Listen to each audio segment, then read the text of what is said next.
life, water, and snowman, building. You learn a lot from building something. The first build's always fun. Never the best, but always pretty fun.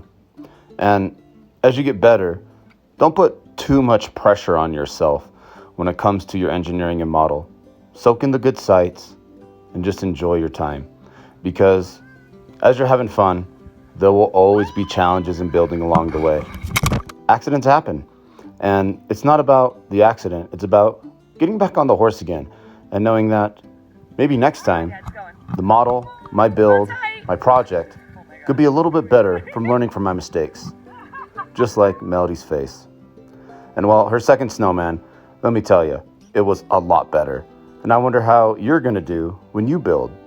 And you'll probably fall again even after your next build.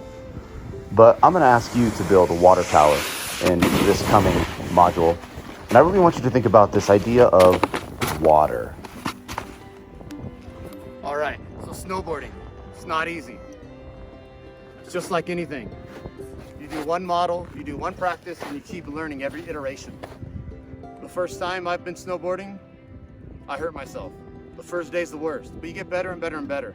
That's this whole idea of modeling. So this week, I want to talk to you guys about the snow, water, the connectivity of water. You learned about that through 6th grade NDSS standards and expectations in your elementary school. But I don't want to talk about the water cycle. I want to talk about how this snow goes down there to Big Bear Lake and what humans do with that. The impact of these resources of water all around the world. I want you to take a look at Baikal in Russia, Three Gorges Dam and the Three Gorges Dam in China, the Yangtze as well. That's where it's connected to. The Great Lakes. I want to look at these water sources and I want you guys to tell me how humans impact these sources and what can be done in a sense of, number one, maintaining this resource, but number two, energy.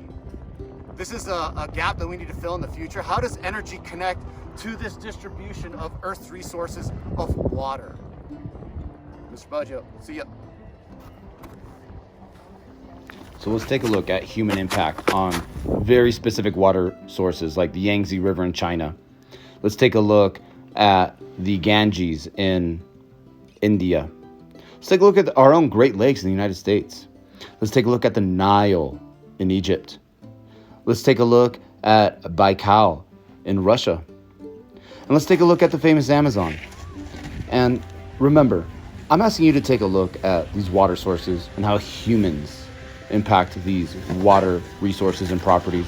But ultimately, I want you to think about how can humans best use these resources, because life needs water. Water doesn't need life.